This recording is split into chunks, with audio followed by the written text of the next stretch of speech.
আমি রাসেল আহমেদ আপনাদের স্বাগত জানাচ্ছি যমুনা টেলিভিশনের নিয়মিত আয়োজন ২৪ ঘন্টায় সমসাময়িক রাজনীতি নিয়ে আলোচনা করি। আজকেও সে আলোচনা করব, তবে সাধারণ মানুষের যেই দুর্ভোগ হচ্ছে বিশেষ করে ঈদ যাত্রা কেন্দ্রিক, সেটি নিয়ে একটু বিশেষ গুরুত্ব দিতে চাই। এবং আজকের এই আলোচনায় আমাদের সাথে স্টুডিওতে রয়েছেন তিনজন অতিথি, তাদের সাথে শুরুতেই পরিচিত হয়ে নিচ্ছি। ডান দিক থেকে জনাব ডক্টর মারুফ মল্লিক, রাজনৈতিক বিশ্লেষক, আপনাকে আলোচনায় স্বাগত। রয়েছেন জনাব অনিক রায়, সংগঠক নেটওয়ার্ক ফর পিপলস অ্যাকশন, আপনাকে আলোচনায় স্বাগত। এবং রয়েছেন জনাব আল মামুন রাসেল, আইনজীবী ও রাজনৈতিক বিশ্লেষক, আপনাকে আলোচনায় স্বাগত। যেটি বলছিলাম যে মানুষের দুর্ভোগ বা ভোগান্তি নিয়ে আলোচনা করতে চাই। অনিক রায়, একটু আপনি নিশ্চয়ই খবরের পাতা দেখেছেন বা বিভিন্ন জায়গায় আরও একটি ঘটনা, যেটি 15 জনের মৃত্যুর খবর সামনে এসছে। আরও একটি, যেমন কিশোরগঞ্জের যাওয়ার পথে মিঠামাইন উপজেলায় মোটর সাইকেল দুর্ঘটনায় একই পরিবারের হাজব্যান্ড ওয়াইফ এবং তার 8 বছরের এক শিশু সন্তান মারা গেছেন। প্রতিনিয়ত আমাদের ঈদের এই সময়টাতে এই ধরনের খবরের আসে খবরের পাতায়। দিন শেষে, ঈদ শেষে একটা হিসেবে দেখা যায় 200-300 মানুষ এবারের ঈদে মারা গেছেন। এবারও সেই সংখ্যাটা বাড়ছেই। মানে কেন আমাদের ঈদের আনন্দ যাত্রায় এত মৃত্যুর মিছিল গুনতে হচ্ছে? প্রথমেই আমি যারা যারা শুনছেন তাদের সবাইকে ধন্যবাদ জানাই। আসলে আমাদের বাংলাদেশে যেটা সবচেয়ে বড় সমস্যা, সেটা হলো আমরা কোনো কিছুরই একটা সঠিক ব্যবস্থাপনা আমরা আসলে নিশ্চিত করতে পারি না। আমরা যেটা করি, আমাদের পলিটিক্যাল পার্টিজ বা মন্ত্রী বা মিনিস্টার যারা থাকেন, তারা এক প্রকার পপুলিস্ট আলাপ দেন যে এইবার অনেক কম হচ্ছে, এবার হচ্ছে না। কিন্তু আপনি যদি হিসাব করেন, যদি একটা মানুষ আসলে মারা যায়, তো আপনি তো আসলে একটা মানুষ মারা যাচ্ছে। সো সেটা সংখ্যা দিয়ে তো হিসাব করার বিষয় না। প্রথমত যে আপনি 200, 300, 400 মারা গেলে আপনি বললেন যে আসলে অনেক মানুষ মারা গেছে, এইবার এটার বিষয়। যদি 10 জনও মানুষ মারা যায়, সেটাও তো আসলে আপনি বাংলাদেশের 10 জন নাগরিক এবং যাদের তারা এমন একটা অবস্থায় মারা যাচ্ছে, যেই অবস্থায় তাদের নিরাপত্তার দায়িত্বটা ছিল আসলে সরকারের, এই ট্রান্সপোর্ট সিস্টেমের ভিতরে সরকারের মেকানিজমের। কিন্তু আমরা দেখতেছি যে আসলে বছরের পর বছর ধরে যে বিষয়টা কিন্তু এরকম না যে এটা খুবই নতুন হইতেছে, তো আমরা মাত্র ফেস করতেছি, তো আমরা এটা ট্রাই করতেছি পরের বার সমাধান করতে। কিন্তু বিষয়টা কিন্তু এরকম না। বিষয়টা বছরের পর বছর ধরে আপনি দেখবেন যে এটা আমাদের এক প্রকার কালচার দাঁড়ায় গেছে। এবং আপনি দেখবেন এই জায়গায় যেই রাজনৈতিক দল, যেই মানে সরকারই আসুক না কেন, একটা অদ্ভুত ঐক্য সেই সরকারের মধ্যে থাকে। এই রাজনৈতিক বন্দোবস্তটা এখানে লক্ষ্য করা যায়। আপনি প্রথমে দেখবেন বাসের ভাড়া নিয়ে একটা বড় ধরনের জটিলতা শুরু হবে। আপনি বাসের টিকিট পাবেন না, টিকিট কখন আসবে আপনি জানেন না। আপনি এখনও যদি আমার বিশেষ সায়দাবাদ যান, আমি কিছুক্ষণ আগে আমার কিছু বন্ধু বান্ধবের পোস্ট দেখতেছিলাম, যারা আসলে বাড়ি যাওয়ার জন্য রওনা দিচ্ছে, কিন্তু 4 ঘন্টা ধরে তারা সায়দাবাদ বসে রয়েছে। তারা জিজ্ঞেস করতেছে কখন বাস আসবে, সেই উত্তর দিতে পারতেছে না বাসটা কখন আসবে। তো আপনি যদি শুধু মৃত্যু না, আপনি যদি পুরো প্রক্রিয়াটা দেখেন, এবং আপনি যদি দেখেন যে এটা শুধু ঈদের জন্য না, ঈদে আসলে কি হয়, ব্যাপকতা বাড়ে, প্রচুর মানুষ যাতায়াত করে। কিন্তু আপনি যদি লক্ষ্য করেন, আমাদের একটা সামষ্টিকভাবে আমাদের যে ট্রান্সপোর্টেশন সিস্টেম, এটা তো খুবই মনে করেন যে অগোছালো। আপনি আসলে কি মানে বাস থেকে শুরু করে বাসের ড্রাইভার কে হচ্ছে, কিভাবে বাসের ড্রাইভার পারমিট পাচ্ছে, ওই বাসটার আসলে ফিটনেস আছে কিনা, ওই বাসটা চলার মতো উপযোগী কিনা হাইওয়েতে, এইগুলো দেখভালের আপনি দেখবেন যে একটা লম্বা যে সড়ক ব্যবস্থাপনা, সেই ব্যবস্থাপনায় আমরা তো খুবই দুর্বল। আমাদের যোগাযোগ ব্যবস্থাপনায় আমরা খুবই দুর্বল। আমরা অনেক বছর পার হয়ে গেছে, কিন্তু আমরা আমাদের ট্রেন, আমাদের রেলওয়েকে আরও উন্নত করতে পারি নাই, মানুষের লাইফকে আরও সিকিউর করতে পারি নাই। এবং আমরা খুবই মানে এই রাস্তায় মানুষ মরা, এটা তো আসলে একটা বড় হতাশার, যে আপনি আসলে কিছু মানুষের যাদের জীবনের, তাদের নিজেদের ফ্যামিলির জন্য, রাষ্ট্রের জন্য আরও অনেক কিছু করার ছিল, কিন্তু তারা জাস্ট করতে পারলো না আমাদের অব্যবস্থাপনার কারণে, আমাদের সরকারি অব্যবস্থাপনার কারণে। তো আসলে বাংলাদেশে আমার যেটা মনে হয় কি, যে আমরা আসলে উন্নতিটা দেখি বিল্ডিং, বড় স্ট্রাকচারে।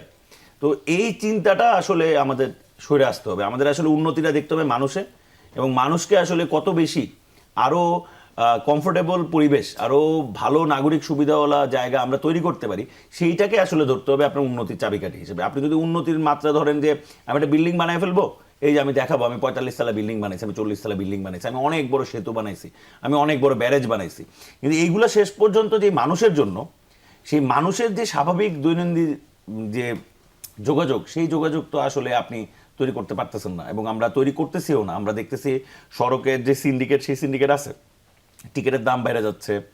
আপনি যে শ্রমিকরা আসলে, যারা বা বাস শ্রমিক বা যারা পরিবহন শ্রমিক, যারা আসলে রোশানলে পড়ে, কিন্তু আপনি দেখবেন যে তারাও আসলে ওই বাসটার জন্য দায়ী না। তাকে একটা ওভারলোড দেওয়া হচ্ছে যে দিনে 2বার 3বার ট্রাভেল করতে হবে তাকে, সেই ওভারলোড মাথায় নিয়ে সে এটা চালাচ্ছে। না চালাইলে সে যে টাকাটা দিয়ে বাসটা নিছে, সেই টাকাটা ফেরত দিতে পারবে না। ফলে এই জিনিসগুলোকে আরো বেশি স্ট্রাকচার্ড করতে হবে। বাংলাদেশের ট্রান্সপোর্ট ব্যবস্থাপনার মধ্যে গভর্নমেন্টের আরো বড় ইনফ্লুয়েন্স তৈরি করতে হবে। যারা ড্রাইভার আছেন তাদের কিভাবে পারমিট পাচ্ছেন এবং তারা যেন একটা স্বাস্থ্যকর জীবন পান, তারা যেন একটা মানে ড্রাইভিংটা খুবই এটা বোরিং পেশা কিন্তু প্রচন্ড রিস্কিও পেশা, একটু এদিক ওদিক হলে অনেকজন মানুষ মারা যেতে পারে, ফলে সেই মানুষটাও যেন কমফোর্ট পায়, তারও যেন একটা লিভিং স্ট্যান্ডার্ড তৈরি হয়। এই জিনিসগুলোতে তো আমরা অনেক পিছায়, আমরা কখনোই আসলে এইসব বিষয় নিয়ে আলাপ করি না। আমরা হয়তো বা সড়ক ব্যবস্থাপনায় কিছু মানুষ যখন মারা যান তখন আমরা একটু প্রতিবাদ করি, কথাবার্তা বলি, কিন্তু এটার প্রিভেনশন কিভাবে হবে এবং প্রিভেন্টিভ মেজারমেন্টগুলো কি হবে সেই বিষয়ে তো আসলে আমাদের এক প্রকার মানে নিশ্চুপ থাকাটা সবসময় আছে আর কি। গতানুগতিক কিছু কথাবার্তার বাইরে আসলে কিভাবে আপনি স্ট্রাকচারটাকে নতুন করে তৈরি করতে পারেন সেই বিষয়ে আসলে আলোচনা খুবই কম। জি, আল মামুন রাসেল, একটু আপনার কাছে জানতে চাই, মৃত্যুর হারটা আসলে মানুষ যাতায়াত করবে, দুর্ভোগের প্রসঙ্গে পরে আসছি, কিন্তু মৃত্যুর যেই ঝুঁকি নিয়ে মানুষ যাচ্ছে, বাড়ি যাচ্ছে বা দিন শেষে মৃত্যুর কোলে ঢলে পড়ছে, এটার ক্ষেত্রে কি আপনি কারো কোনো গাফিলতি দেখেন, নাকি মানুষ যেই ব্যক্তি মরছেন তার অসচেতনতাটাই মূল কারণ? আপনি কিভাবে দেখেন? জি, অসংখ্য ধন্যবাদ রাসেল ভাই আমাকে চমৎকার প্রয়াসে যুক্ত করার জন্য। সাথে আমার দুজন সহ প্যানেলিস্ট ওনাদেরকে শুভেচ্ছা জানাচ্ছি এবং যমুনা টিভির যারা দর্শক আছে তাদেরকে শুভেচ্ছা জানাচ্ছি এবং অগ্রিম ঈদ মোবারক জানাচ্ছি। দেখেন, প্রথম কথা হচ্ছে আপনি মৃত্যুর যেই আমরা ঈদের সময় আসলে যে মৃত্যুর মিছিল আমরা দেখতে পাই, এটা আপনি আসলে জিরোর কোটা কখনো, শূন্যর কোটা কখনো নিয়ে আসা সম্ভব না। এটা হবে, কিন্তু এটাকে কিভাবে আমরা প্রতিরোধ করা যায়, কমানো যায়। আপনি পৃথিবীর যে কোনো দেশে দেখবেন, কোনো দেশেই আপনি এই যখন যানবাহনের চাপটা যখন বেড়ে যাবে, মানুষ যখন শহর থেকে গ্রামের দিকে ঝুঁকবে, তখন হচ্ছে আপনার দুর্ঘটনা ঘটবে। কিন্তু দুর্ঘটনা ঘটার এটা আমরা চাইলে, মানে সরকার যদি সদিচ্ছা থাকে, তাহলে এটা কমানো সম্ভব, প্রতিরোধ সম্ভব। যেমন আমাদেরকে প্রথমে আইডেন্টিফাই করতে হবে দুর্ঘটনাগুলো কেন ঘটে। প্রথম কথা হচ্ছে দুর্ঘটনা ঘটে প্রথম হচ্ছে গাড়ির চাপ বেশি। আপনি যতটুকু রাস্তা আছে, রাস্তার তুলনায় গাড়ির চাপ হয়ে যায় বেশি, এবং কি আপনার গাড়ির সংকট থাকে বেশি। সংকট হওয়ার কারণে পুরনো গাড়ি, যাদের ফিটনেস নেই, এমন গাড়িগুলো আমরা রাস্তায় নামানো হয়। তাহলে সরকারের পক্ষ থেকে এটাকে একটু কন্ট্রোল করা উচিত যে কোনো পুরনো গাড়ি, ফিটনেসবিহীন গাড়ি কোনো রাস্তায় নামতে পারবে না। আপনি যদি এটাকে একটু কন্ট্রোল করতে পারেন, আপনি দেখেন। তারপর হচ্ছে ড্রাইভারদের কর্মঘণ্টা নির্ধারণ করার প্রয়োজন। কেমন আপনি দেখেছেন ড্রাইভাররা বিরতিহীনভাবে গাড়ি চালায়। কেন গাড়ি চালায়? তার প্রচুর ট্রিপ মারতে হবে। যদি প্রচুর ট্রিপ মারে তাহলে সে প্রচুর পরিমাণ টাকা পাবে, তার মালিকও টাকা পাবে, সেও টাকা পাবে, তারপরে গিয়ে বাড়ি থেকে ঈদ করবে।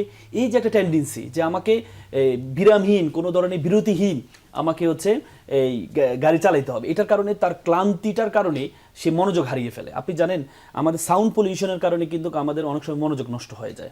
আপনি যখন গাড়ি চালায়, আমরা কিন্তু উন্নত বিশ্বে কিন্তু হর্ন ব্যবহার করে না, ওরা হচ্ছে হর্ন ব্যবহার করলে, আমি অনেক দেশে গিয়েছি, হর্ন ব্যবহার করলে এটাকে গালি মনে করে।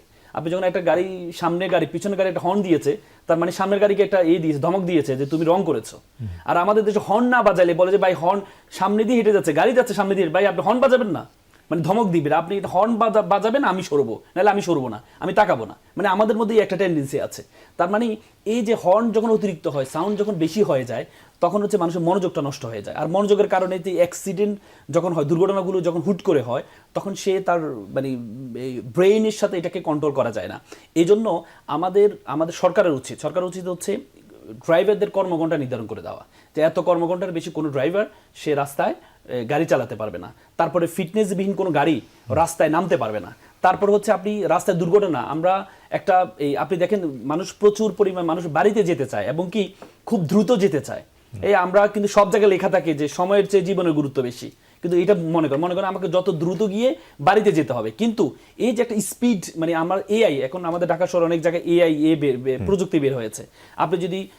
আমরা সবসময় বলি যে পুলিশ তো আছে, ট্রাফিক পুলিশ আছে, আর মানুষ, আমাদের বাঙালির মনোভাব হচ্ছে ট্রাফিক পুলিশ কতটুকু আছে আমি জানি, যে অমুক জায়গায় ট্রাফিক পুলিশ থাকে, তো সুতরাং ওই সময় আমাকে স্পিডটা একটু কন্ট্রোল করতে হবে, অন্য সময় আমি বেপরোয়া চালাবো। কিন্তু আপনি যদি এআই সিস্টেমটা চালু করতে পারেন পুরো বাংলাদেশে এই ঈদ উপলক্ষে বা সব সময়ের জন্য, তাহলে যে স্পিড মেশিন বসানোর দরকার নেই, অটোমেটিকলি আপনার মামলা হয়ে যাবে, তারা সচেতন হয়ে যাবে। আমি দেখেছি আমার ড্রাইভারও বিভিন্ন জায়গায় চালতে গিয়ে বলে যে স্যার এখানে মনে হয় ক্যামেরা আছে, মানে তাদের চিন্তা হচ্ছে ক্যামেরা না থাকলে আমি আমার মতো করে চালাবো, আর যদি ক্যামেরা থাকে তাহলে আমি আমার মতো করে চালাবো না।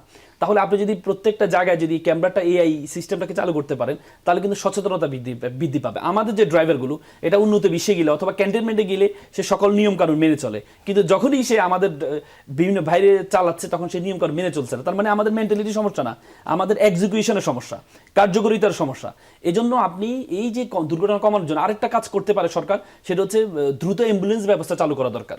এই যে অ্যাক্সিডেন্ট হওয়ার পরে 3 ঘন্টা 4 ঘন্টার পরে হচ্ছে আমরা পুলিশ এসে লাশ নিয়ে যাচ্ছে, কিন্তু এই যে আহত হওয়ার পর ইনজুর্ড হওয়ার পর তাকে যে দ্রুত অক্সিজেন দেওয়া, বা এই জন্য এই আপনার যে আমাদের যে এটা হাইওয়ে রোডটা আছে সেখানে দ্রুত কিছু অ্যাম্বুলেন্স ব্যবস্থা চালু করতে পারে, যেটার মাধ্যমে খুব দ্রুত যে অ্যাক্সিডেন্ট হবে, অ্যাক্সিডেন্ট কিন্তু আপনি জিরোর পর্যায়ে আপনি নিতে পারবেন না, কিন্তু আপনি যদি এটা চালু করতে পারেন তাহলে আপনি এই যে দুর্ঘটনাটা এটা প্রতিরোধমূলক কমাইতে পারবেন।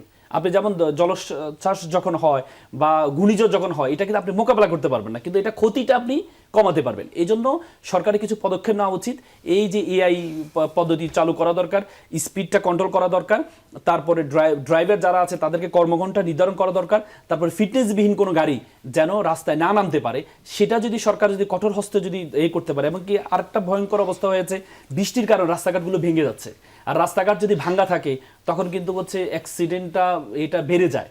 এই জন্য বৃষ্টির সময় কেমন চলবে রাস্তাঘাটগুলো একটু মেরামতের জন্য আমরা একবার ইন্ডিং টাইমে আসলে মানে 11th আওয়ারে এসে সবসময় রাস্তাঘাট মেরামত করতে চাই, কিন্তু সেটা না করে যদি আমরা হাইওয়ে রাস্তাগুলো যদি মেরামত করতে পারি, যে খন্দকগুলো গর্তগুলো আছে এটা যদি আমরা মেরামত করতে পারি, সব কিছু করতে পারি, তাহলে আমার মনে হয় দুর্ঘটনা খুবই কমবে এবং কি আমরা একটা সুন্দর ঈদযাত্রা আমরা মানুষকে প্রদান করা আসলে সম্ভব। জি, জনাব মারুফুল, একটু আপনার কাছ থেকে জানতে চাই, যেটি দেখা যায় যেমন যে কারণে আসলে বলছিলাম, সড়ক পরিবহন সেতু নৌ পরিবহন মন্ত্রী এবং রেলপথ মন্ত্রী শেখ রবিউল আলম তিনি বেশ কিছু ব্যবস্থার কথা বলেছেন, পাশাপাশি বাড়তি ভাড়া নিলেও ব্যবস্থা নেওয়া হবে এমন কথাও তিনি বলেছেন, হুঁশিয়ারি দিয়েছেন।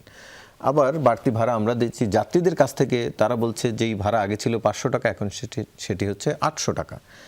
কোনটি আসলে বাড়তি ভাড়া? বিষয়টা কি এমন কিনা যে বিরোধী দলে থাকলে, সরকারের বাইরে থাকলে এই বিষয়গুলো দেখা যায়, কিন্তু সরকারের ভেতরে গেলে আর দেখা যায় না, এরকম কিছু কিনা? আপনি কিভাবে দেখেন? জি, ধন্যবাদ আমাকে আজকের অনুষ্ঠানে আমন্ত্রণ জানাবার জন্য, এবং আমার সঙ্গে যে দুই বিজ্ঞ আলোচক আছেন এবং যারা দেখছেন সবাইকে শুভেচ্ছা।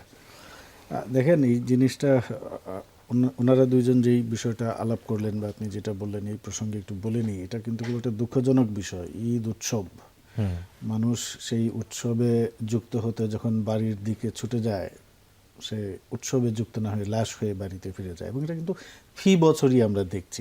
এরকম না যে কোনো বছর হয় না, কোনো বছর হয়, প্রত্যেক বছরই হয়, সেটা সংখ্যায় কম বেশি হয়।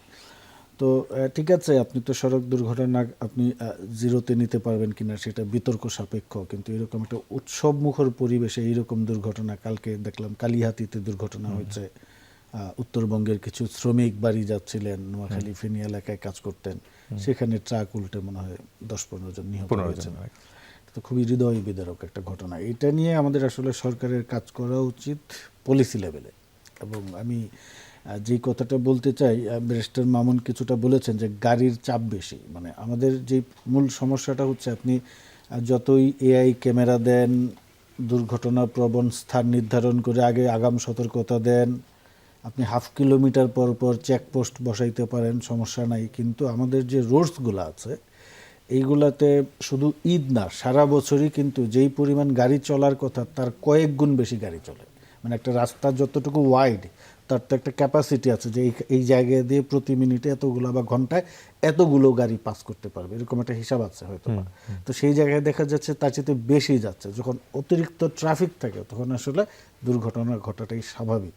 তো সেই জায়গা থেকে আমি মনে করি যে আমাদের এই পলিসিটা চেঞ্জ করা উচিত, এবং আমাদের সড়ক পরিবহন ব্যবস্থা বা আমাদের যোগাযোগ ব্যবস্থা পুরোটাই কিন্তু সড়ক পরিবহনের উপর নির্ভরশীল, রেলের কিন্তু কোনো কিছু নাই।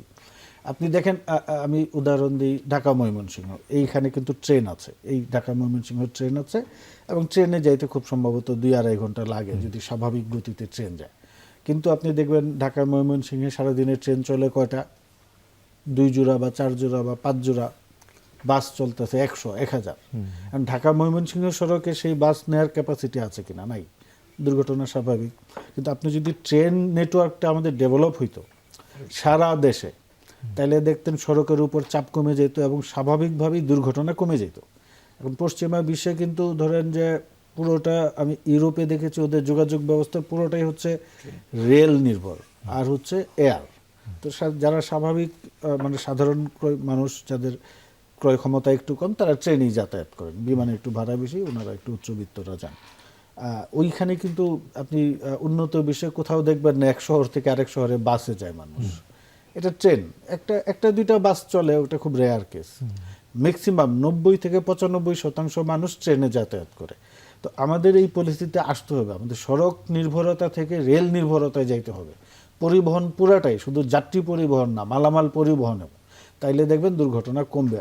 এছাড়া আর দুর্ঘটনা কমানো সম্ভব না, কারণ আমাদের চাহিদা আছে, জনসংখ্যা বেশি। এখন আপনি পুরানা লক্কর ঝক্কর গাড়ি বন্ধ করে দিবেন কেমনে, কিভাবে সম্ভব? ঈদের সময় যে পরিমাণ ট্রাফিক থাকে, প্যাসেঞ্জার থাকে, এখন ওই বাস তো নামাইতে বাধ্য। কালকে যদি সরকার সব আপনার রুট পারমিট নাই বা যাদের ফিটনেস সার্টিফিকেট নাই এরকম বাস যদি বন্ধ করে দেয়, যা সাদাবাদ বা মহাখালী তো হাহাকার শুরু হয়ে যাবে, মানুষ তো গিয়ে বাসই পাবে না। আমাদের অধিকাংশই তো লক্কর চক্কর মারা।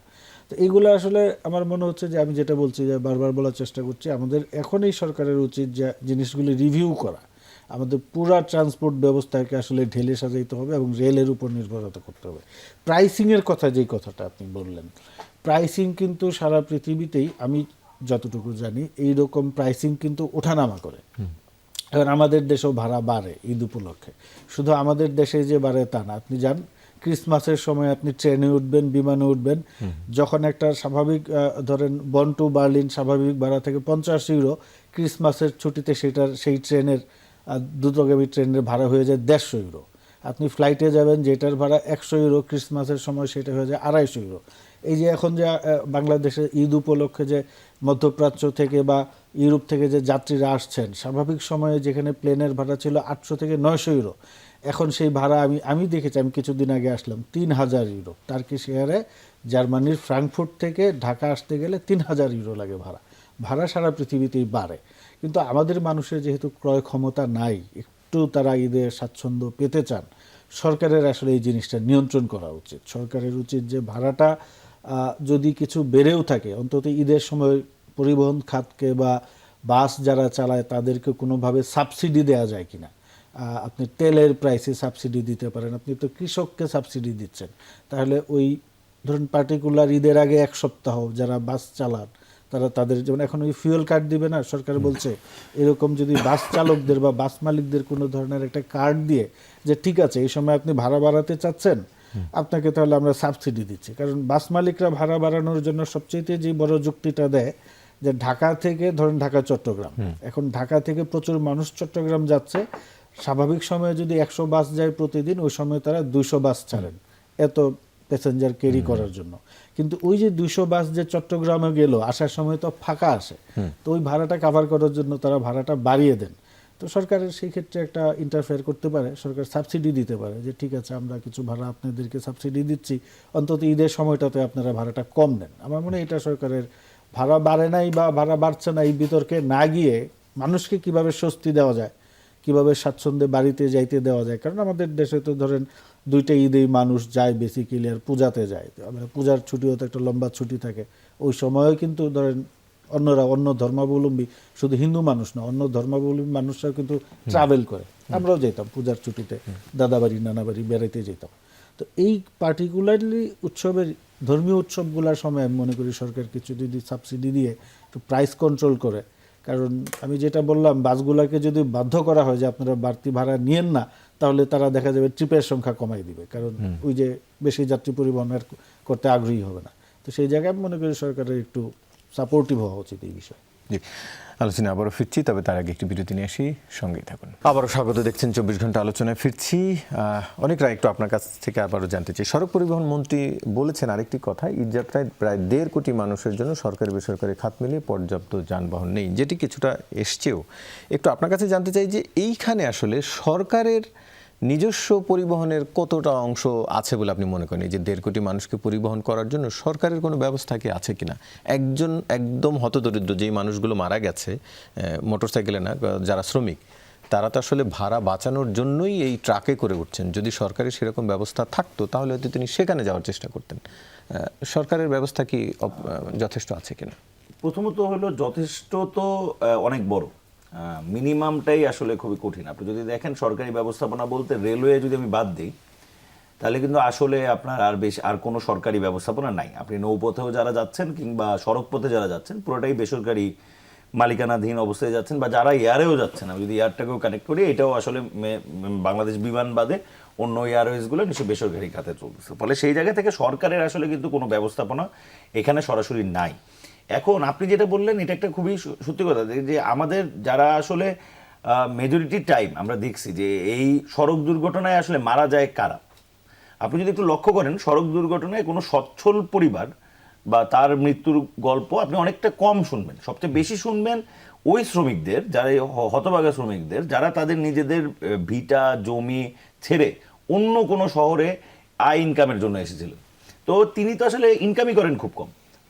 তিনি যখন ফেরত যান, এই যে একটা ট্রাকের উপর চৈরা বসা, এই যে মনে করেন একটা লোহার ট্রাকের উপর তারা চৈরা বসলেন, এটা আসলে কেন চৈরা বসলেন তিনি? কারণ এখান থেকে তিনি কিছু টাকা বাঁচবে, হয়তোবা 200-300 টাকায় আপনার এটা হবে, সে কিছু টাকা কম পাবে। মানে হয়তোবা একটা বাসে যাইতে তার কুমিল্লা থেকে যদি উত্তরবঙ্গ যেতে 1000 টাকার উপরে খরচ হয়ে যাবে, কিন্তু সে কিন্তু এটার মাধ্যমে অনেক কমে সে 200-300 টাকায় যাইতে পারতেছে। এবং ওই যেই ট্রাক ড্রাইভারটা, সেও চিন্তা করতেছে যে আমি তো যাবই, তাহলে আমি আর 10টা মানুষের উপরে উঠাই নিলে এটা তো ওদের রিস্ক, আমি আমার মতো চালায় যাবো, আমার কিছু এক্সট্রা ইনকাম হয়ে গেল। তো এই যে সিচুয়েশনটা, এই সিচুয়েশনটার একটা বড় কারণ হলো আমাদের রাষ্ট্রগতভাবে আপনি দেখবেন যে আপনি দরিদ্র মানুষদের জন্য, হতদরিদ্র মানুষদের জন্য ব্যবস্থাপনা খুবই দুর্বল। ফলে এই যে আমাদের মনে করেন যে রাষ্ট্রীয় যে ব্যবস্থাপনা, সেই ব্যবস্থাপনাটা অনেক বেশি রাষ্ট্রের উপরের শ্রেণীর যে মানুষজন, তাদের সুবিধার কথা চিন্তা করে বানানো একটা ব্যবস্থাপনা। কিন্তু আপনি যদি পুরো রাষ্ট্র স্ট্রাকচারটা দেখেন, সেখানে আপনি দেখবেন এই ব্যবস্থাপনার কোনো নাই। এবং সবচেয়ে মজার বিষয় হলো, মন্ত্রী এটা বলছেন, এটা তো সত্য কথা, এটা আমরা সবাই জানি যে আসলে বাংলাদেশের ব্যবস্থাপনা নাই। আপনি যখন মন্ত্রী জিজ্ঞেস করবেন তাহলে আপনারা এখন কি করতেছেন, দেখবেন এটার কোনো পলিসিগত জায়গা নাই। ফলে বাংলাদেশে এখন ভাবতে হবে সাস্টেনেবিলিটির কথা। আমরা হুটহাট করে আমাদের প্রয়োজন আছে কি নাই সেটা চিন্তা না করে রাস্তা বানায় ফেলবো, আমরা ব্রিজ বানায় ফেলবো, এই জায়গা থেকে আমাদের বাইরে হয়ে আসতে হবে। আমাদের ভাবতে হবে যে আমরা আমাদের বাংলাদেশের ট্রান্সপোর্ট সিস্টেমকে, আপনি অ্যাক্সিডেন্ট কমাইতে পারবেন না, অ্যাক্সিডেন্ট একটা স্বাভাবিক বিষয়, এটা হইতেই পারে, যে কোনো সময় যে কারো ভুলে অ্যাক্সিডেন্ট হয়ে যেতে পারে, কিন্তু সেইটাকে যদি আপনি বাইরে রেখা আপনার টোটাল একটা ট্রান্সপোর্ট ব্যবস্থাকে তৈরি করতে হবে যেটা অনেক বেশি স্বচ্ছ, মানুষের জন্য ইজিয়ার। শৃঙ্খলা ফিরলে নিশ্চয়ই দুর্ঘটনাও কমবে অনেকটা। আপনি শৃঙ্খলা ফেরানোর জন্যই তো আপনার ব্যবস্থাপনাটা তৈরি করতে হবে। আপনার তো আগে রিলোকেট করতে হবে। আপনার যে 1.5 কোটি মানুষ যাচ্ছে, আপনাকে তো জানতে হবে 1.5 কোটি মানুষ কিভাবে যাবে। আপনার গভর্নমেন্টকে প্রিপারেশন নিতে হবে যে আমি 50 লাখ, 60 লাখ বা 70 লাখকে ট্রেনে পাঠাবো, আমি 40 লাখকে বাসে পাঠাবো, আমি 10 লাখকে প্লেনে পাঠাবো। এই যে গভর্নমেন্টের তো এই প্ল্যানিংয়ে আসতে হবে। তো 50 লাখকে যদি গভর্নমেন্ট যদি এবার টার্গেট করে এইবারে এই মুহূর্তে, যে আমি সামনের যে ঈদ, রোজার ঈদ, ওই ঈদে 60 লাখ মানুষকে ট্রেনে আমি বাড়ি পাঠাবো, তাহলে আমি 1 বছর ধরে কাজ করব, কাজ করে কতটুকু আদায় করতে পারি। কিন্তু দেখবেন আমাদের এরকম কোনো আসলে ডাটাও নাই, এই ধরে কোনো পলিসিগত আলোচনাও নেই। স্বরাষ্ট্রমন্ত্রী সালাউদ্দিন আহমেদ তিনি বলছেন, ঈদ সহ দেশের সার্বিক নিরাপত্তা বা মহাসড়ক ব্যবস্থাপনা, আইন শৃঙ্খলা পরিস্থিতি নিয়ন্ত্রণে সরকার কঠোর অবস্থানে রয়েছে। তিনি মন্তব্য করেছেন, আমরা দেখলাম এর মধ্যে দুর্ঘটনা, আবার আমরা দেখলাম চট্টগ্রামে যৌথ বাহিনীর ক্যাম্পে হামলা সন্ত্রাসীদের। এটা কি পপুলিস্ট বক্তব্য নাকি সত্যি সরকার কঠোর অবস্থানে রয়েছে? দেখেন, প্রথম কথা হচ্ছে সরকারের যে মন্ত্রণালয়গুলো চলছে 3 মাস ধরে, আমি মনে করি অনেকগুলো মন্ত্রণালয় সফল, কিন্তু ব্যর্থ মন্ত্রণালয়ের তালিকা যদি আপনি তাকান তাহলে স্বরাষ্ট্র মন্ত্রণালয় হচ্ছে আপনি প্রথমে পাবেন ব্যর্থতার দিক থেকে। আমাদের স্বরাষ্ট্রমন্ত্রী সকল মন্ত্রণালয় নিয়ে উনি ব্যস্ত, কিন্তু নিজের যে মন্ত্রণালয়টাকে চালাইতে হবে সুন্দর করে। আপনি দেখেছেন কি পরিমাণ দুর্ঘটনাগুলো ঘটছে। আপনি গত 3 মাসে প্রায় 337টি ধর্ষণের ঘটনা ঘটেছে, তার মধ্যে 97 জন শিশু ধর্ষণের ঘটনা ঘটেছে। এবং কি আপনি একটা র্যাবকে হত্যা করা হয়েছে, তারপরে হচ্ছে চট্টগ্রামে র্যাব ক্যাম্পে আক্রমণ হয়েছে। হ্যাঁ, তার মানে আমরা স্বরাষ্ট্রমন্ত্রীকে দেখেছি উনি আপনার এই 3 মাসে উনি ক্ষমতা নেওয়ার পরে, 3 মাসে উনি ক্ষমতা নেওয়ার পরে উনি মেনশনেবল কি কাজ করেছেন। উনি মেনশনেবল কাজ করেছেন, উনি যে পুলিশের পোশাক পরিবর্তন হয়েছে, যে পুলিশের পোশাকে এই রক্ত মানে ছাত্রদের রক্ত ছিল, সেই পুলিশের পোশাককে পরিবর্তন করেছে অন্তর্বর্তীকালীন সরকার। আর আমাদের স্বরাষ্ট্রমন্ত্রী সেই আগের পুলিশের যে পোশাক, সেই পোশাকে আবার ফেরত নিয়ে আসেন। মেনশনেবল কাজের মধ্যে এটা। কিন্তু আইন শৃঙ্খলাকে কন্ট্রোল করার জন্য উনি প্রথম দিন বলেছেন যে মব কোরবানি হয়েছে। আপনি কি মনে করেন সারা বাংলাদেশে মবের যে সংস্কৃতিগুলো আরও বেশি বৃদ্ধি পাচ্ছে? আপনি ঝিনাইদহ যে ঘটনাটা ঘটেছে নাসিরুদ্দিন পাটোয়ারির ভাষ্য হয়তো আমি নিজে পছন্দ নাও করতে পারি, তার বিভিন্ন শব্দ চয়ন আমার পছন্দ নাও হতে পারে, আমি ব্যক্তিগতভাবে হয়তো পছন্দ করি না, কিন্তু আমাকে শব্দ দিয়ে তো শব্দ মোকাবেলা করতে হবে, বাক্য দিয়ে বাক্য মোকাবেলা করতে হবে। আমি যদি সরকার যদি নির্ধারণ করে দেয় যে ফুল স্টপ করে দেয় এতটুকু পর্যন্ত কথা বলতে পারবেন, তাহলে তো আমরা আগের জায়গায় ফেরত চলে আসলাম।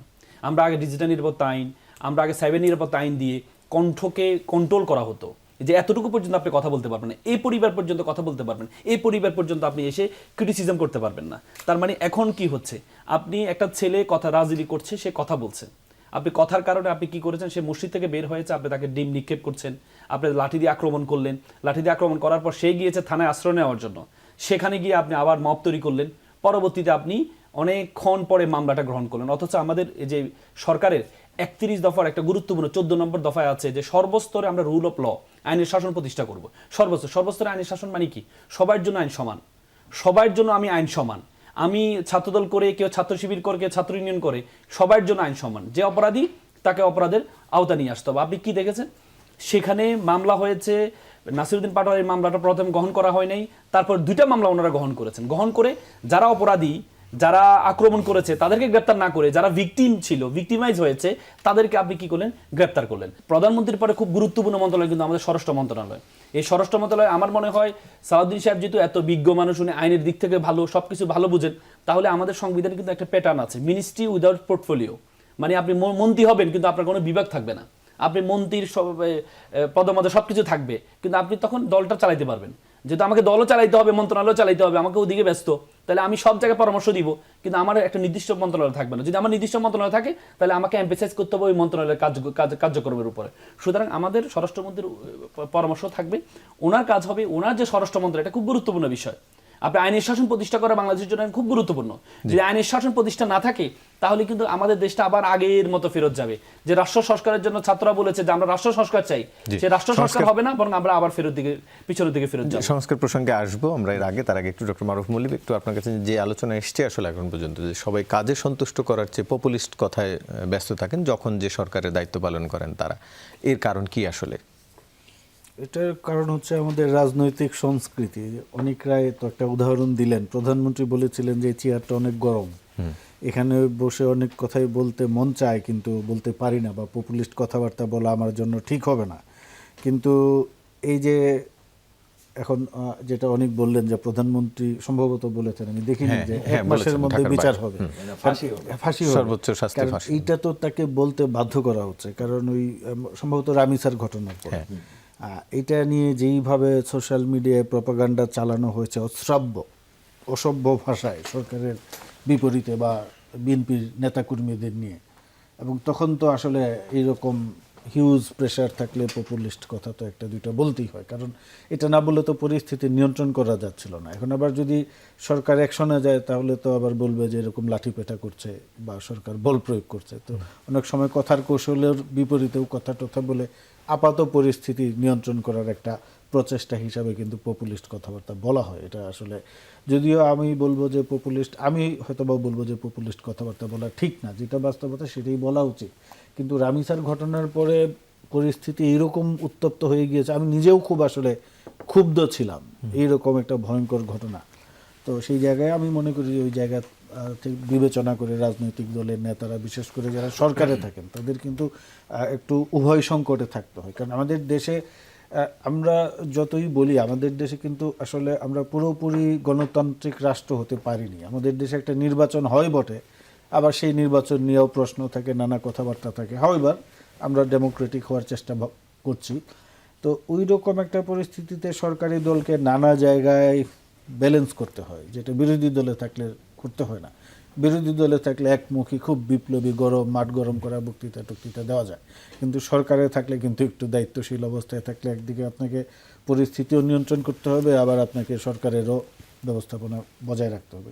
তার মনে করি ওই জায়গা থেকে করা হয়। কিন্তু একটা জিনিস যে এখানে যেটা আলাপ হচ্ছিল, আমিও মনে করি 5ই আগস্টের পরে এই যে উনি ব্যারিস্টার মামুন যে হিসাবটা দিলেন, কতগুলো মনে হয় 300-র মতো হয়েছে না ঘটনা ঘটেছে, এর মধ্যে 97টা শিশু ধর্ষণের ঘটনা ঘটেছে। 5ই আগস্টের পরে আমাদের পুলিশের যে নৈতিক শক্তিটা যে ধ্বংস হয়ে গিয়েছিল, কারণ 5ই আগস্টের পূর্ব পর্যন্ত পুলিশ কিন্তু ছিল পুরোপুরি ফ্যাসিস্টদের তল্পিবাহক এবং তাদের পক্ষেই কাজ করেছে। এরপরে যে পুলিশের যে মোরাল পাওয়ারটা নষ্ট হয়ে গিয়েছিল সেটা কিন্তু আমি মনে করি আর পুনরুজ্জীবন করা সম্ভব হয় নাই। মানে পুলিশের যে একটা অবস্থা থাকে না রাষ্ট্রে, মানে আমি পুলিশের রাষ্ট্রের কথা বলছি না, কিন্তু আইন শৃঙ্খলা পরিস্থিতি নিয়ন্ত্রণের জন্য পুলিশের যে একটা ভূমিকা থাকার কথা বা তাদের যে একটা মানে ভাবভঙ্গি থাকার কথা সেটা কিন্তু নাই।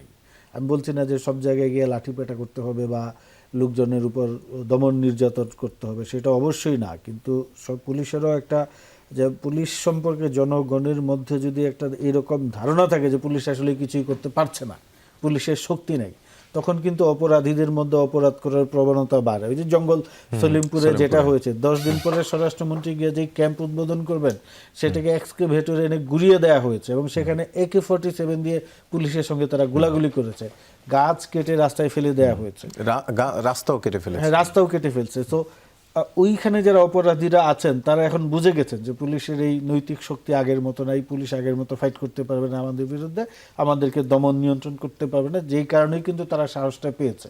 আমি মনে করি এই মুহূর্তে সরকারের সবচেয়ে বড় কাজ হবে পুলিশের সেই মনোবলটা আবার তৈরি করা, যে না পুলিশ তার দায়িত্ব পালনে সক্ষমতা অর্জন করেছে, শক্তি অর্জন করেছে এবং পুলিশকে যত দ্রুত সম্ভব একটা সুশৃঙ্খল একটা এবং শক্তিশালী ফোর্স হিসাবে আবার দাঁড় করানো। তাইলে কিন্তু এই যে আমাদের যে অপরাধগুলো হচ্ছে, কারণ এটা তো আমাদের স্বীকার করতেই হবে, 5ই আগস্টের পর অন্তর্বর্তীকালীন সরকার ভয়াবহভাবে ব্যর্থ হয়েছে আইন শৃঙ্খলা পরিস্থিতি নিয়ন্ত্রণ করতে। এই কারণেই তো মব হয়েছে, অপরাধ হয়েছে, নানা ধরনের অস্বাভাবিক বা অপরাধমূলক কার্যক্রম সংগঠিত হয়েছে। এখন সেটা ধারাবাহিকতা আছে। এখন 3 মাসে যে সবকিছু ফকফকা ভালো হয়ে যাবে সেটা তো সম্ভব না, কিন্তু পাশাপাশি সরকারেরও কিন্তু একটা আপনার প্রচেষ্টা থাকতে হবে এবং আমার ধারণা সরকারের সেই প্রচেষ্টা আছে। আশা করি খুব দ্রুতই এই ধরনের প্রচেষ্টা ভিজিবল হবে আর কি। জি, আলমাম রাসেল প্রসঙ্গ তুলছিলেন সংস্কারের, সেটি নিয়েও একটু আলোচনা করতে চাই, যেহেতু সামনেই জুন মাসেই বাজেট অধিবেশন এবং সেখানে হয়তো সংবিধান সংস্কার তথা সংশোধন নিয়ে আলোচনা হতে পারে, সেজন্য একটি কমিটি করার কথা বলা হচ্ছে এবং সেই কমিটিতে যদি বিরোধী দল না আসেন তাহলে সরকারের জোট শরিকদের নিয়েই সংশোধন হতে পারে, এরকম একটা আলোচনা চলছে। আমরা সেটি নিয়ে একটু আলোচনা করব, তবে তার আগে বিরতি নিয়ে আসি। দর্শক সঙ্গেই থাকুন। আবার স্বাগত, দেখছেন 24 ঘন্টা আলোচনায় ফিরছি। আলমাম রাসেল, একটু আপনার কাছেই শুরুতে আসতে চাই, যেটি এরই মধ্যে গণমাধ্যমে এসছে বা বিভিন্ন জায়গাতেও আলোচনা এসছে যে বাজেট অধিবেশনে যে সংস্কার আলোচনা হতে পারে সেখানে যে সরকার একটি কমিটি চেয়েছে সরকারি দল এবং বিরোধী দল থেকে, সে 5 জন চাওয়া হয়েছে বিরোধী দল থেকে, যদি তারা না দেন তাহলে সরকারের জোটের যারা শরিক রয়েছেন তাদেরকে নিয়েই কমিটি করা হবে এবং সেই তাদের মধ্য থেকে আলোচনার ভিত্তিতে সংবিধান সংস্কার করা হবে। বর্তমান সংবিধান অনুযায়ী এর বাইরে বিরোধী দলের এই প্রক্রিয়াকে আটকানোর আর কোনো সুযোগ আছে? দেখেন, কথা হচ্ছে এটা সংস্কার কমিটি না, এটা সংশোধন কমিটি।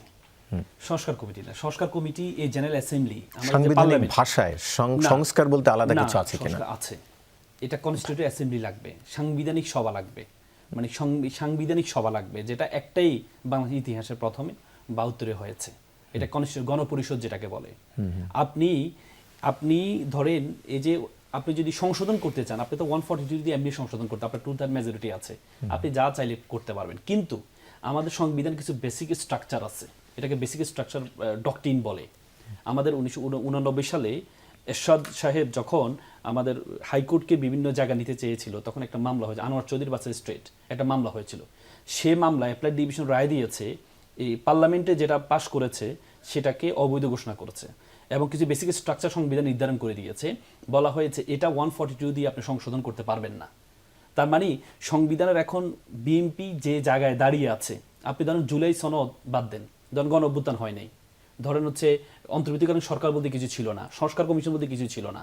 বিএনপি তার 31 দফা বাস্তবায়ন করতে হলে এই যে বর্তমান যে সংবিধান আছে, সংবিধান দিয়ে বাস্তবায়ন করতে পারবে না। আপনাকে 142 দিয়ে আপনি সংশোধন পরিবর্তন, যেমন দেখেন বিএনপির 31 দফার মধ্যে ওনারা বা ম্যানিফেস্টোর মধ্যে ওনাদের ছিল যে ওনারা এই জন্য ওনারা যে পারবে না, এই জন্য ওনারা 31 দফার মধ্যে বলেছে ওনারা সংবিধান সংস্কার কমিশন করবেন। সংশোধন কমিশন কেন বলেন কারণ আমাদের সংবিধান সংস্কার করবেন সংবিধান সংশোধনের মাধ্যমে, এরকম শব্দটি লেখা আছে। 31 দফার সংস্কারটা আপনি বুঝতে হবে। দেখেন সংস্কার স্বাধীনতার ঘোষক, সংশোধন প্রক্রিয়ার আমাদের মাধ্যমে। সংবিধানের স্বাধীনতার ঘোষক হচ্ছে শেখ মুজিব, তৃতীয় তফসিলে আছে শেখ মুজিবুর রহমান। এটা আপনি 142 দিয়ে পরিবর্তন করতে পারবেন না। এটা যদি পরিবর্তন করতে হয়, যে স্বাধীনতার ঘোষক যদি জিয়াউর রহমান সাহেবকে করতে হয়, তাহলে আপনাকে 142 যদি না করে গণপরিষদ লাগবে, কনস্টিটিউয়েন্ট অ্যাসেম্বলি লাগবে, যেটার জন্য প্রথম শপথ নেওয়ার কথা বলা হয়েছে।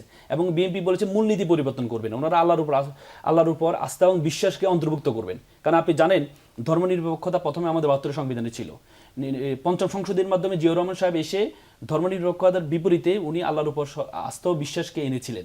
পরবর্তী শেখ হাসিনা এসে আবার এটা সংশোধন করেছেন। এখন যদি এটা করতে হয়, যেহেতু বেসিক স্ট্রাকচার হয়ে দাঁড়িয়েছে অ্যাপ্লাইড ডিভিশনের নির্দেশনার মাধ্যমে, সুতরাং এখন যদি করতে হয় তাহলে গণপরিষদ লাগবে। গণপরিষদ ছাড়া কেন আগে যদি অ্যাপ্লাইড ডিভিশনের নির্দেশনার ভিত্তিতে করতে পারেন, তাহলে এখন কেন গণপরিষদ লাগবে? অ্যাপ্লাইড ডিভিশন তখন বেসিক স্ট্রাকচার ডক্ট্রিন হয়নি, এখন বেসিক স্ট্রাকচারটা দাঁড়ায়নি। তখন যখন বেসিক স্ট্রাকচার দাঁড় করে দিয়েছে, বেসিক স্ট্রাকচার কোনটা তখন এর আগে প্রভিশনটা ছিল না, অ্যাপ্লাইড ডিভিশনের নির্দেশনা ছিল না। অ্যাপ্লাইড ডিভিশনের নির্দেশনার পরবর্তী বেসিক স্ট্রাকচার নির্ধারণ হয়েছে। এরপরে আপনি চাইলে সংবিধানের মূল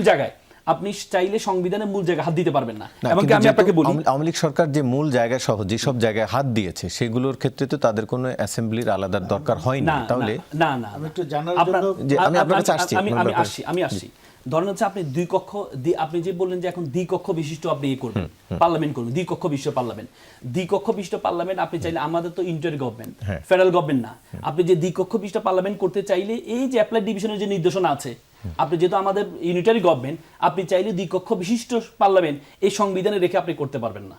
এই সংবিধানে রেখে করতে পারবেন। এই সংবিধানে রেখে আপনার যদি করতে হয়, আপনাকে গণপরিষদ লাগবে, যেটার জন্য এই যে জুলাই সনদের ওয়ার্ডারে বলেছে 2টা শপথ নেওয়ার জন্য। বিএনপি পারত, বিএনপি যে এই প্রথমে শপথটা 2টা শপথ নিয়ে ওনাদের যেটা ভালো লাগতো সেটা সংশোধন করতো। এই যে গণপরিষদটা যেটা হবে বা গণপরিষদ যেটা হতো, যদি তারা করে তাহলে কি হবে? এখন তারা করতে পারবে না, সংস্কার না করে, গণপরিষদ না করে যদি তারা এখন এই সংশোধনের মাধ্যমে 2/3 মেজরিটি দিয়ে করে, পারবে না। 142 দিয়ে পারবে না। ওনারা যে স্ট্রাকচারগুলো পরিবর্তন করতে চাচ্ছেন, যে স্বাধীনতা ঘোষক পরিবর্তন করতে যাচ্ছেন, তারপর হচ্ছে আপনি এই কি বলে দ্বিকক্ষ বিশিষ্ট পার্লামেন্ট করবেন, তারপর আপনি মূলনীতি পরিবর্তন করবেন, এটা আপনি 140, এই যে 142 দিয়ে পারবে না বলেই ওনারা বলেছে ওনারা একটা কমিটি করবেন। ওনারা এটা পারবে না বলেই, কারণ আপনাকে পারবে না বলেই না, আসলে তারা আলোচনা করতে চান বলে একটু আলোচনা তো কমিটির কিছু কথা দেয়। আপনি যখন সংসদে কোনো কিছু উঠাবেন, অটোমেটিক্যালি সকল পার্লামেন্ট সদস্যরা এটা না, আলোচনা এখন করবে। পর্যন্ত এই পার্লামেন্টে বিএনপি সবগুলোই আলোচনা, সরকার বিরোধী দল মিলে আলোচনা করার একটা আলোচনা করতে প্রবণতা পারবেন, দেখা যাচ্ছে। আপনি সংসদে আলোচনা করতে পারবেন, কিন্তু আলাদা কমিটি কেন? আলাদা কমিটি তো আপনার 142 দিয়ে আপনাকে ম্যান্ডেট দিয়েছে জনগণ, আপনি 2/3 মেজরিটি দিয়ে আপনি 142 দিয়ে পরিবর্তন করতে পারবেন। তাহলে আপনার জন্য তো সংস্কার, এটা কমিশনটা কোনো প্রয়োজন নেই। যদি আপনি মনে করেন না আমরা কনস্টিটিউয়েন্ট অ্যাসেম্বলি করব, গণপরিষদ করব, গণপরিষদ করে এই স্ট্রাকচারগুলো পরিবর্তন করব, তখন আপনি আলোচনা আসতে পারেন। তখন আপনি এটার জন্য আলাদা একটা গণপরিষদ করে পার্লামেন্ট যারা আছে তাদেরকে নিয়ে আপনি গণপরিষদ যতটুকু প্রয়োজন ততটুকু আপনি চাইলে আপনি করতে পারবেন, নাইলে আপনি পারবেন না। যে অনেকটা একটু আপনার কাছ থেকে জানতে চাই, সংবিধান সংস্কার চায় না জামাত সহ বিরোধী দল, সংস্কার চায়, সংশোধন হলে তারা নেই। এই যে শব্দের পার্থক্য, সংস্কার এবং সংবিধান, আমাদের সংবিধানে কি আছে? তাহলে সংবিধানে আমরা যতদূর জানি যে সংস্কার বলতে কিছু নেই, সংশোধন আছে। তাহলে সংস্কার এবং সংশোধন এই দুটির মধ্যে আলাদা কোনো পার্থক্য আছে নাকি এর মধ্যে রাজনীতি আছে? প্রথমত বিষয় হলো যে আমি বারবার বলতেছি, বাংলাদেশের রাজনৈতিক দলগুলো কেউই সংস্কার চায় না, এটা ক্লিয়ার এন্ড আউট। কারণ মনে করেন ভাই এতক্ষণ যে ডিবেটটা করলেন, এই ডিবেটটার আসলে গ্রাউন্ড অনেক জায়গায় ছোট হয়ে যায়। উনি যেটা বলার চেষ্টা করতেছেন সেটা হলো যে আমাদের ভুল করে না থাকলে এই যে রেফারেন্ডাম বাতিল করা যাবে না, মূল স্ট্রাকচার এগুলো 7-এর খ, আপনি সংসদে দাঁড়ায় 142 ইউজ করে 7-এর খ উঠায় দেন, আপনি সাথে সাথে সব কিছু করতে পারবেন, কোনো প্রবলেম নেই। ঝামেলা হলো এটা একটা পলিটিক্যাল রেটরিক, আমার নতুন সংবিধান লাগবে, আমার সংবিধান সংস্কার করতে হবে, সংশোধন হবে না, এগুলো হলো রেটরিক। আসলে যে সংস্কারগুলোর যে প্রয়োজনীয়তা ছিল, সেই প্রয়োজনীয়তা ব্যাখ্যা আপনি কোনোদিন বিরোধী দলীয় নেতাদের মুখ থেকে পাবেন না। যে উচ্চকক্ষ হইলে, এই যে আমার তো কোয়েশ্চেন আছে উচ্চকক্ষের ব্যাপারে, আমার কোয়েশ্চেন হলো উচ্চকক্ষ হইলে সেটা আরেকটা সংরক্ষিত মহিলা আসন হবে না, আপনি এটা নিশ্চয়তা কি দিবেন? আপনি তো ভোট করাচ্ছেন না তাকে দিয়ে, আপনি প্রপোর্শনাল নেন আর অনুপাতে নেন। আমি তো জানি না উচ্চকক্ষে আমার হয়ে কে যাবে, যে কোনো পলিটিক্যাল পার্টি এটা সেল করতে পারে, যেভাবে সংরক্ষিত মহিলা আসন নিয়ে আমরা শুনছি। আপনি কখনো শুনবেন না কেন বিচার বিভাগ আলাদা হইতে হবে, কেন পার্লামেন্টে গভর্নমেন্টের কাজগুলোকে জবাবদিহিতার মধ্যে আনতে হবে। এইসব বিষয়ে রেটরিক দিতে আপনি দেখবেন খুবই কম সময়ে বিরোধী দলীয় নেতারা ব্যবহার করেন।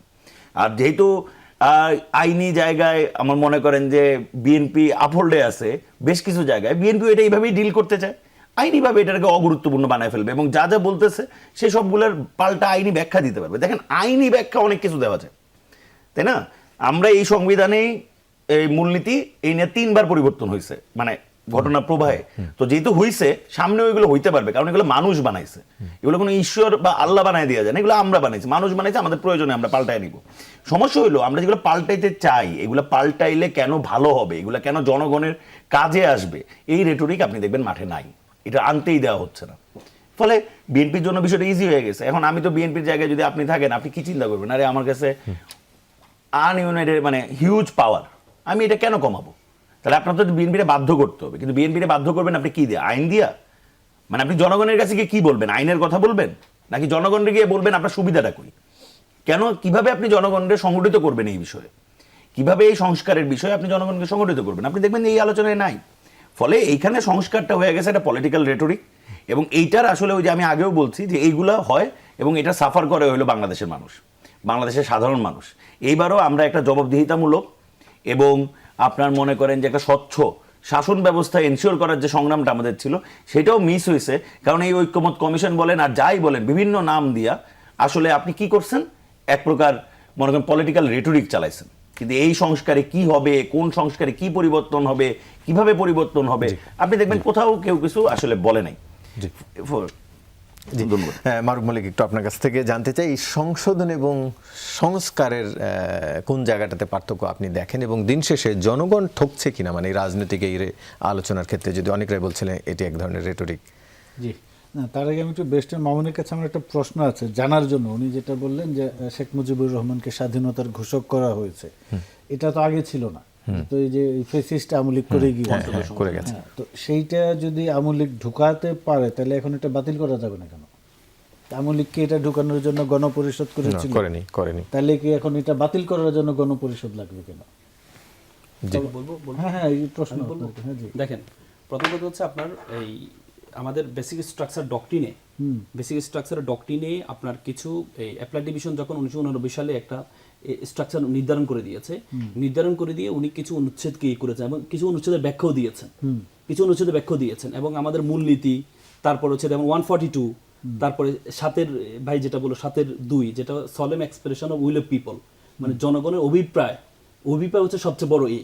এই জায়গাটা আপনি চাইলে সংশোধন করতে পারবেন না 142 দিয়ে আপনি সংশোধন করতে পারবেন না। আপনাকে যদি এটাকে সংশোধন করতে হয় তাহলে আপনাকে হচ্ছে গণপরিষদ দিয়ে সংশোধন করতে হবে। মানে এই আপিলের ডিভিশন এরকম একটা ত্রুটিপূর্ণ রায় দিয়েছে যে ঢুকানো যাবে না, কিন্তু তারপরে সেটা বাতিল করা যাবে না। না, ওইটা না, মানে আপনার হচ্ছে এটা তো হচ্ছে যে আপনার এই যে মূলনীতিগুলো অ্যাপ্লাইড ডিভিশন রায়ের মধ্যে মূলনীতিতে যাচ্ছি না, আমি যাচ্ছি স্বাধীনতা ঘোষকের বিষয়ে, যে শেখ মুজিবকে আওয়ামী লীগ পঞ্চদশ সংশোধনীর মাধ্যমে ঢুকিয়েছে, মানে 142 সেটাই তো ব্যবহার করেছে আওয়ামী লীগ, নাকি করে ঢুকিয়েছে।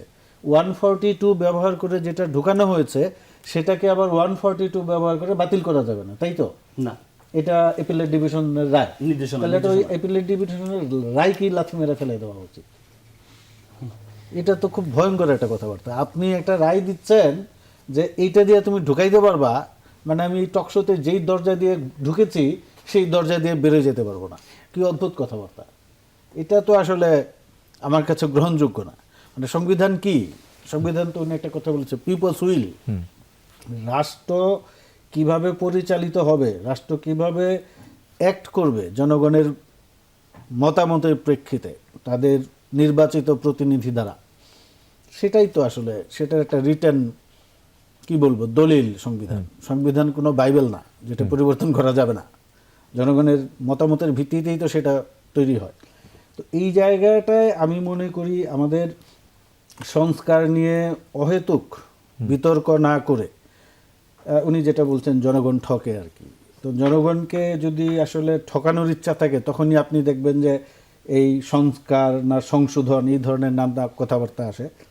বাংলাদেশের সংবিধান নিয়ে সবার আগে কিন্তু আসলে কথা বলেছে বিএনপি যে সংস্কার করা দরকার। উনি বারবার বলছেন 31 দফার মাধ্যমে সংস্কার করবেন, সেই সংস্কারের জন্য বিএনপি প্রতিশ্রুতিবদ্ধ।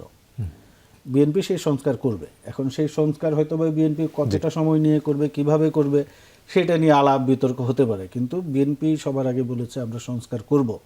এবং এই সংবিধান সংস্কার, বিচার বিভাগের সংস্কার, আপনার এই যে দ্বিকক্ষ বিশিষ্ট পার্লামেন্টের যে কথাটা বলা হয়েছে, এটা বিএনপি বলেছে 31 দফায়, জি। নানা জায়গায় বলেছে। আমাদের কাজ হচ্ছে বিএনপি তার প্রতিশ্রুতি রাখছে কিনা এবং সেটা ভালোভাবে হচ্ছে কিনা সেটা নিয়ে কথাবার্তা বলা। শুধু শুধু অহেতুক বিতর্ক, এই যে একটা করছিল নাকি ঐক্যমত কমিশন, এরা বলে আইন করে ফেসিবাদ ঠেকাবে। পৃথিবীতে কোথাও কখনো আইন দিয়ে ফেসিবাদ ঠেকানো গেছে? সংবিধান দিয়ে কি সামরিক অভ্যুত্থান ঠেকানো যায়? পাকিস্তানে তো সংবিধান আছে, পাকিস্তানে তো কিছুদিন পরপরই কু হয়। যে আপনাদের তিনজনকে আলোচনা অংশ নেওয়ার জন্য কিভাবে ধন্যবাদ। আপনি এগুলো কি দর্শক, করবেন? এই ছিল আজকের 24 ঘন্টার আয়োজন। সাথে থাকার জন্য ধন্যবাদ সবাইকে।